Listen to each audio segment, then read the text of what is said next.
Series 1 of the Scale Up Your Sales and Marketing podcast is powered by Enterprise Nation, providing expert support for small businesses in the UK.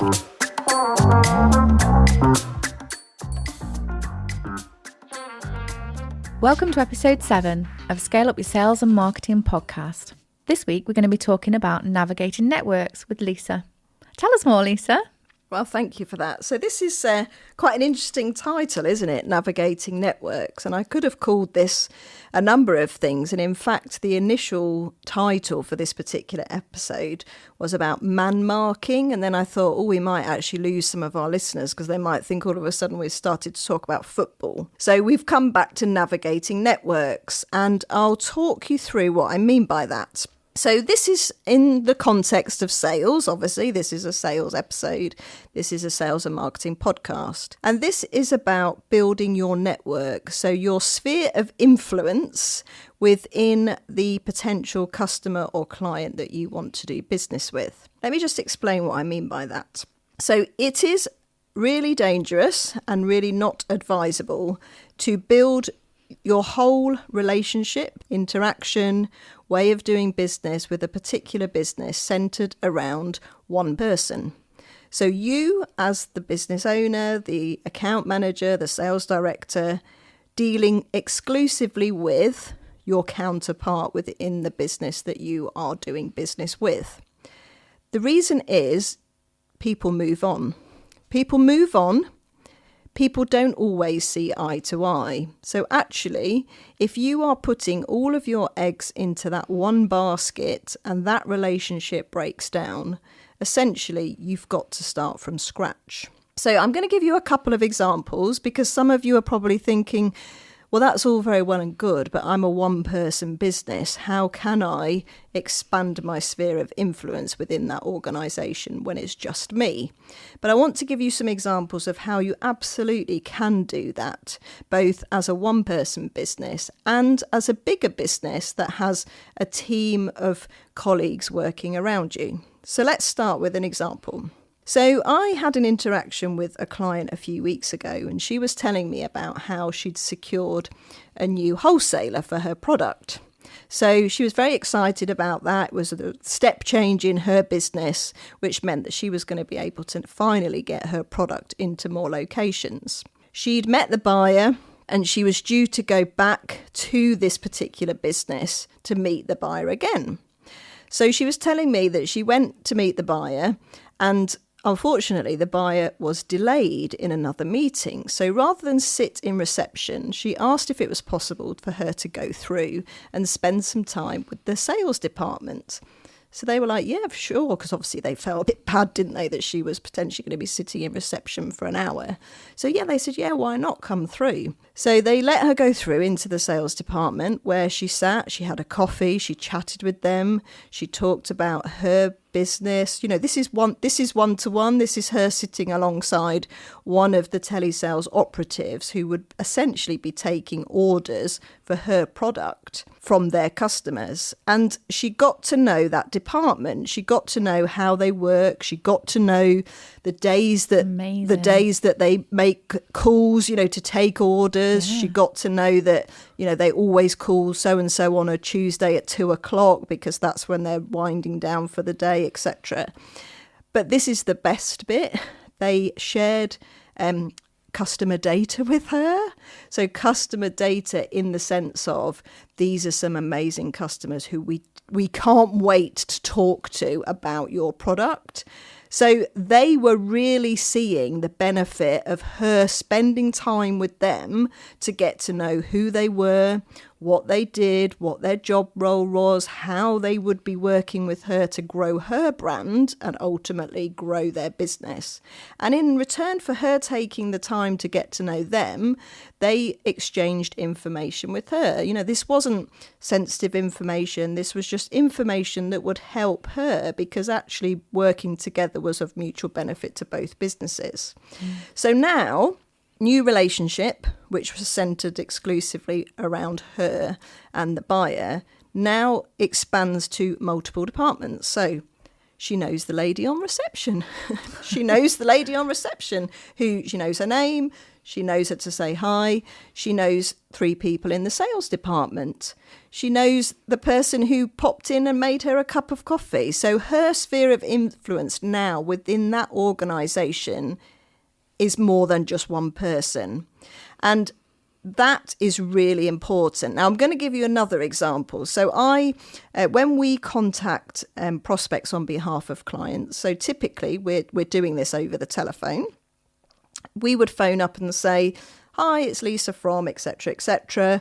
And the person would say, oh, no, you need to call back and speak to the manager. So then I would say, OK, so who is the manager? And they tell me. And then I always say, and what's your name? Because then when I call back, I'm able to say to the manager, oh, I spoke to Julie on Tuesday. Yeah. But now I know Julie, who works on the shop floor. Yeah. I know the manager, who's called John. Already, I know 2 key players within that business.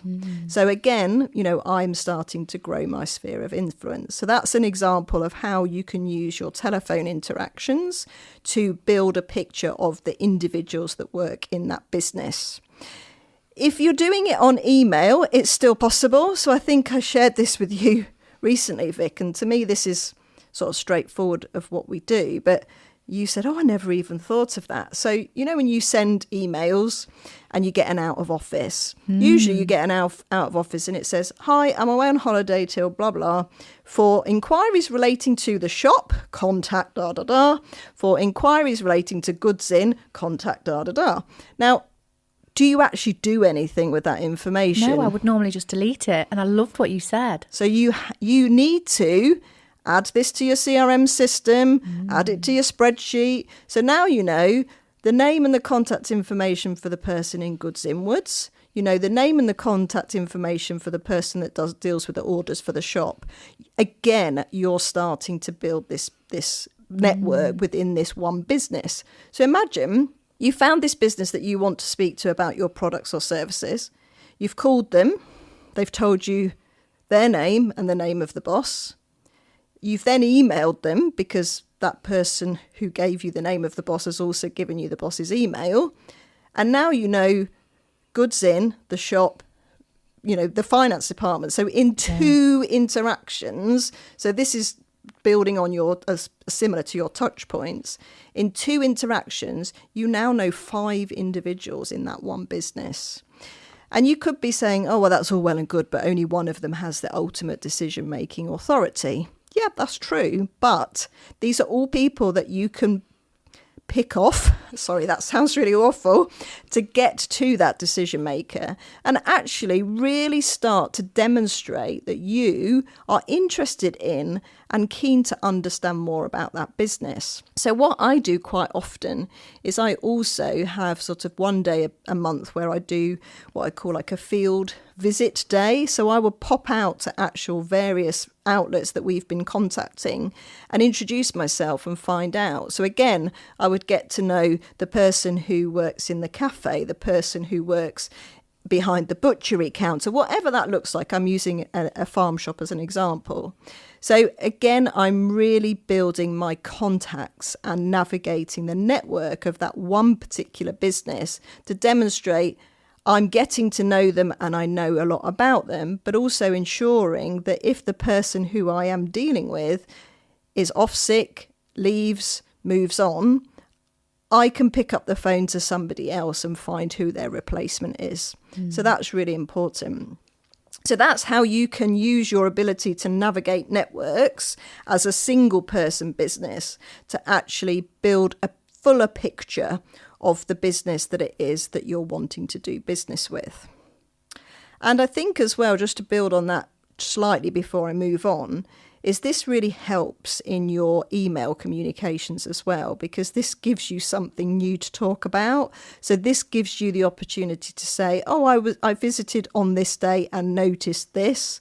So again, it demonstrates that you have a level of interest and that you want to get to know that business. And actually you're doing your homework, essentially. If you're working in a business as a sales professional, and you are doing business with another business which is of a similar size to yours, the chances are that you're going to be one of many members of a team which looks after that one particular customer. So let me give you an example. When I worked for Mars Confectionery, I was part of the Asda sales team. So we as a sales team were looking after Asda as an account. So we were one team of, there must have been definitely 10 of us, possibly more. And Asda had the same. So you think we are one business doing business with another business, yet there are 20 plus people involved in that business interaction. And each of us had our own sphere of influence. So each of us had our own contact matrix, for want of a better word, or men that we wanted to mark, or women.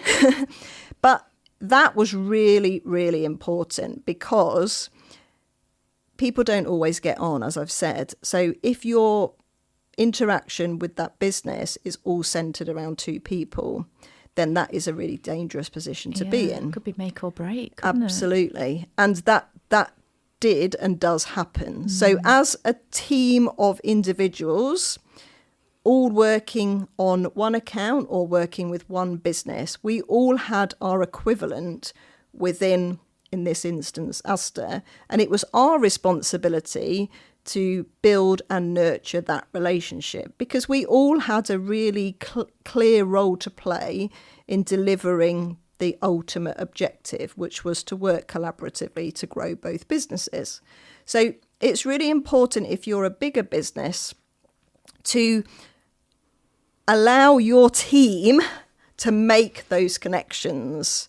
So don't be greedy as the business owner or the person within the business of the highest level of seniority, and don't be arrogant, is that a right word, to think that it's all about you, because it really isn't.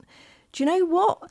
Being able to say to your customer, oh, so-and-so in such and such a department has spoken to their equivalent in, makes your business look bigger, makes your business look much bigger than it actually is, and also makes them aware that you are building bridges, building relationships, building inroads, which ultimately are going to make their job a lot easier. So it's really important that you do that. And it's really important that you allow that to happen within your business and within your team.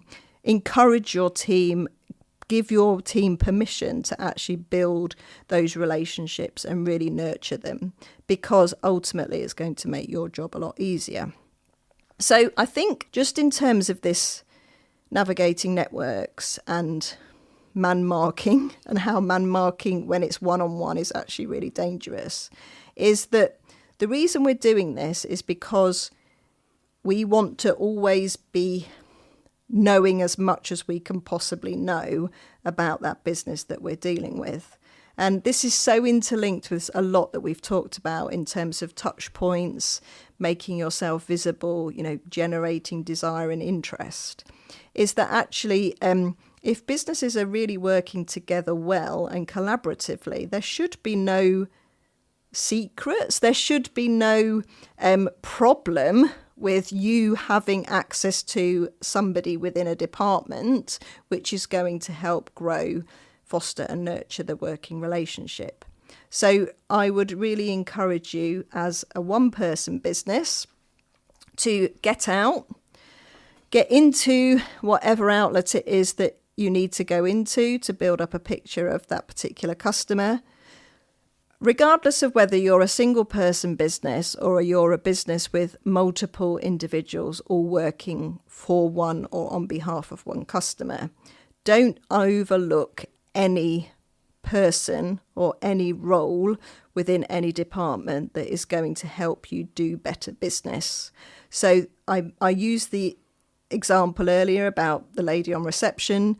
They're all really important. So you need to be, I mean, how amazing when you turn up for a visit and you say, "Hi, Sue, how's it going? How's the grandson? You know, how was your holiday?" Blah, blah, blah. And this is just people being interested in people. And actually, it just makes for a better experience. You know, hopefully you're going to spend a lot of time with interacting with, engaging with, liaising with these businesses. Get to know them. And more importantly, when you do get to know them, make sure you capture that information and you use it within your communications and your interactions. You know, show interest. Some people are going to be more interested, more willing to share openly than others. But actually, the more you know, the more it makes your life easier. So one thing that I'm thinking as you're saying all of this is that sometimes you can, as a business owner, you can not be in the room when there are people from that company that buy from you are all together. So they might be sat around a table having a weekly meeting and deciding which products they're going to list, or deciding what companies, where they're going to invest their money in marketing, or whatever it is that they're doing. They've got to have some decisions as a team. And there might be people, as you're saying, there might be people in different departments that are heads of departments that go to that meeting and make them decisions together. So if somebody says, "Oh yeah, no, I saw such and such, she came in the other day actually. Oh, she's just launched a brand new range. Oh yeah, no, I've heard about the new range. Yeah, no, it looks really good. We'll have to get some samples in." You know, and then they're having that conversation between themselves. So like, you know, you were saying, if you're, you know, your example that you gave where the lady walked in and then she spoke to lots of different people while she was waiting for the meeting, that you never know what they're then going to say about you to each other, and how that can be talking about your product without you even being there. Absolutely. It's really powerful. Yeah, 100%. And also, I just think we all like to be made to look good, don't we? So isn't it amazing that you could actually be providing information to somebody that is going to make them look good in that scenario that you've just talked about, so that they can actually speak with authority about your business without actually having to do the work. Amazing. So one thing I probably should mention, and probably should have done so earlier on in the episode, is about understanding the positions within organisations that your key decision makers hold. So let me give you an example. I had a customer, or a client rather, who wanted me to help them reach HR professionals within organisations across a specific geographical area. They had a product that was a corporate wellbeing product, so they wanted more businesses to be aware of and buy into this service that they were providing. And they said to me, "Can you help us get to or find HR professionals within this type of business, within this type of location?" And I said to them, "Well, it's not my normal sort of bag, but I'll give it a go," sort of thing. So we built a really clear specification in terms of size of business, type of business, location of business, how many years they'd been in business. And then we got to the point of, right, well, who is actually going to be the decision maker in this business? So who is the person who says yes versus the person who actually has the budget? Because they're not always the same person. And we were talking very much in language that we identified ourselves. We were talking about HR director or head of human resources or whatever that looks like, where the reality was that these were not the people that we needed to be speaking to, because actually they were probably in roles too senior to the ones that we actually needed. So yes, ultimately they were the ones that oversaw the department, but they weren't necessarily the ones that actually made the decision on the services that were bought in. So what we thought, so we just brainstormed a few, right, what could these positions be? And the one that we came up with was head of people. Oh, I know. And it turns out that this is actually quite, this is not a new thing. So we haven't uncovered something that wasn't already that didn't already exist. And what that meant was, when we phoned these businesses to ask for this particular person, we were able to speak their language. So we were able to say, can I speak to, or I'd like to send some information to your head of people. And I think just having that little insight, and don't get me wrong, it didn't work with every business, because some businesses were still working on the, traditional exactly. But actually, when you get through to a business that says, can I speak to your head of people, and they actually have a head of people, then that is actually really powerful. So I think before you start to really navigate these networks and really start to sort of sprinkle your fairy dust all over the various departments and the people within them, it's important to understand what positions these people might hold, because then you can actually speak about the position rather than the person. So you're not phoning to speak to Joe, who doesn't actually exist. You're phoning to speak to the head of people, who absolutely does exist, and you need to find out who that is.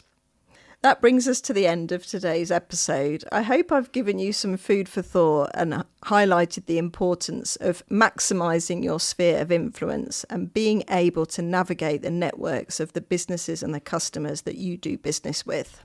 Getting close to them will ultimately enable you to do better business together. So make sure you know as many people as you need to know to get the job done. Don't forget to follow us over at Scale Up Podcast on Instagram for behind the scenes footage and access to additional resources to help you master your own sales and marketing.